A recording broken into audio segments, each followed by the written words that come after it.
कूर्म अवतार। देवराज इंद्र और अन्य देवगण संकट में थे। सभी देवगण पालनकर्ता श्री विष्णु की शरण में गए। भगवान, हमें आपकी मदद चाहिए। मुनिवर दुर्वास के शाप के कारण हम बलहीन हो गए हैं। हमारे शत्रु असुरों के सामने हम असहाय हैं।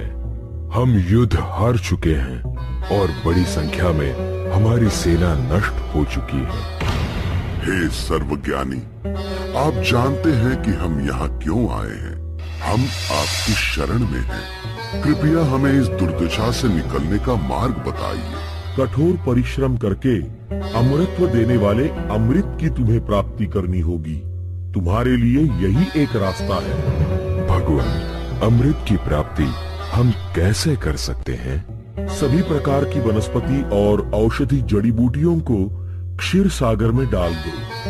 फिर नागराज वासुकी को रस्सी की तरह इस्तेमाल करके मंदार से क्षीर सागर का मंथन करो।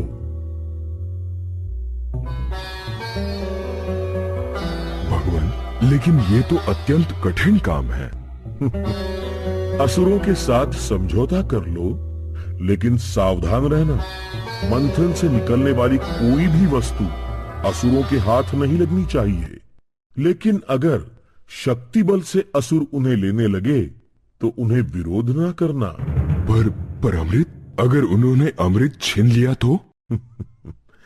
ये मेरा वचन है कि किसी भी तरह से असुर इस अमृत को प्राशन नहीं कर पाएंगे।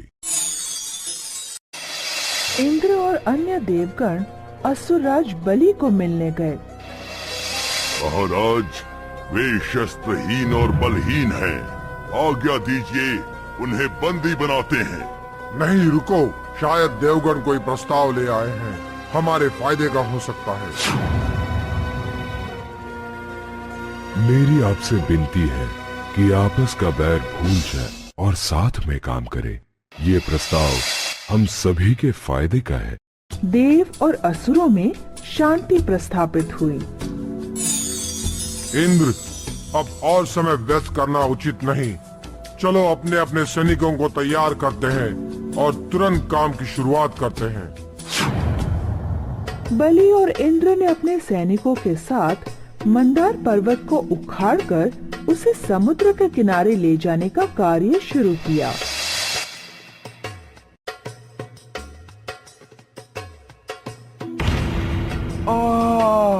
और नहीं उठा सकता मैं। अरे, ऐसा प्रस्ताव तो हमें मंजूर ही नहीं करना चाहिए था। अरे, मेरे हाथ तो कंधों से लगभग उखड़ गए हैं। जल्दी करो गरुड़, देवगण संकट में है। मंदार पर्वत को गरुड़ की पीठ पर रखकर उन्होंने क्षीर सागर की ओर उड़ान किया। देव और असुर उनके पीछे गए।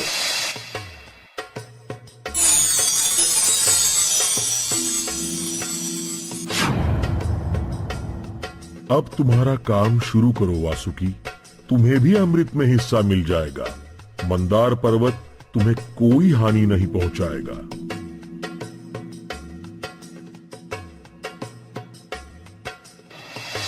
ठीक है, चलो अब पूर्ण शक्ति से मंथन शुरू करो। उत्साहित होकर सभी ने मंथन शुरू किया, लेकिन अगले ही क्षण उनका उत्साह भंग हो गया। भारी मेरु पर्वत कोई सहारा न होने की वजह से सागर में डूबने लगा। तभी भगवान श्री विष्णु ने एक बड़े कछुए का रूप लेकर सागर में छलांग लगाई। अपनी पीठ का आधार देकर उस पर्वत को सागर की सतह पर ले गए। आनंदित होकर देव और असुरों ने फिर से अपना कार्य शुरू किया। सभी ने बड़े उत्साह के साथ मंथन शुरू किया। श्री विष्णु ने स्वयं अपनी शक्ति मंथन में लगा दी। उस जोरदार मंथन से सर्वप्रथम हलाहल नाम का एक शक्तिशाली जहर सागर से बाहर निकला। उस जहर से देव और असुरों के प्राण घुटने लगे।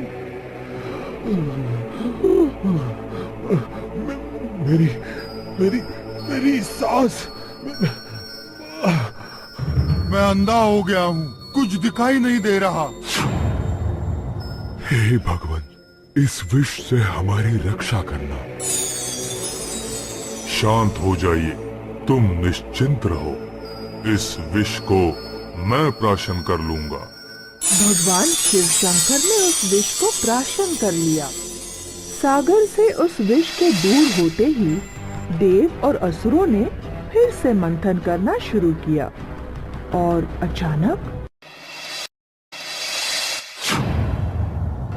अमरत्व देने वाले अमृत का कुंभ लेकर साक्षात धन्वंतरी प्रकट हुए। अरे वो तो अमृत का कुंभ है। हाँ, अमृत है। वो देवों को प्राप्त नहीं होना चाहिए। शांति प्रस्ताव भूलकर असुरों ने वो बहुमूल्य अमृत का कुंभ छीन लिया। पहले मैं पीऊंगा। नहीं, पहले मैं। पहले मैं पीऊंगा। अरे पहले मुझे दो, मैं तुम्हारा मुख्य हूँ।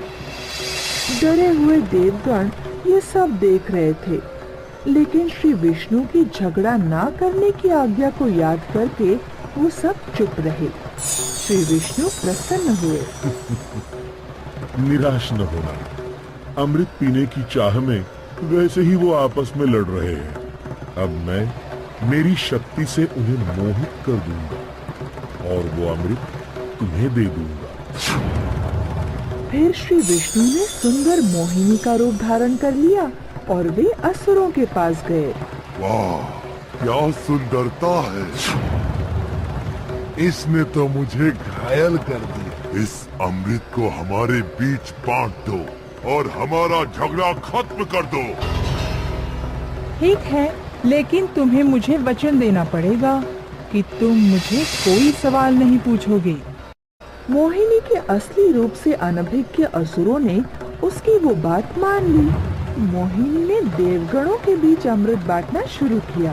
ये देखकर असुर चिंतित हो गए। अरे वो अमृत क्या कर रही है वो? हम ऐसे शांति से प्रतीक्षा नहीं कर सकते। जब तक मोहिनी देवगणों की पंक्ति के आखिर तक पहुंची, उसने सावधानी से सारे अमृत को खत्म कर दिया। अब ठीक है, एक बूंद भी नहीं बची। हिंसाकारी असुरों को अमृतत्व देने वाला अमृत देना उचित बात नहीं है। अरे ये तो विष्णु है, हमारे साथ धोखा हुआ है। अरे हमारे हिस्से का अमृत कहाँ है? कहाँ है अमृत? क्रोधित होकर असुरों ने देवगणों पर हमला बोल दिया। हमारे साथ धोखा किया है, इनको नहीं छोड़ेंगे। उन्हें मार डालो। भगवान हमारे साथ हैं। हमने अमृत प्राशन किया है। हम अमर हैं। चलो हमला करो। उसी किनारे पर देवगण और असुरों के बीच महाभयंकर युद्ध हुआ, लेकिन असुरों के कई प्रति हमलों के बाद भी अपने वज्र से इंद्र ने असुरों को संपूर्ण पराजित कर दिया। भागो, भागो, भागो, बच के निकलो, भाग जाओ। असुरों का संपूर्ण पराजय हुआ। चलो अब वापस चले। इस प्रकार अपने शरण में आने वालों को भगवान श्री विष्णु उनका खोया हुआ गौरव पुनः प्राप्त कराते हैं और उन्हें सजा देते हैं जो हिंसा में विश्वास रखते हैं।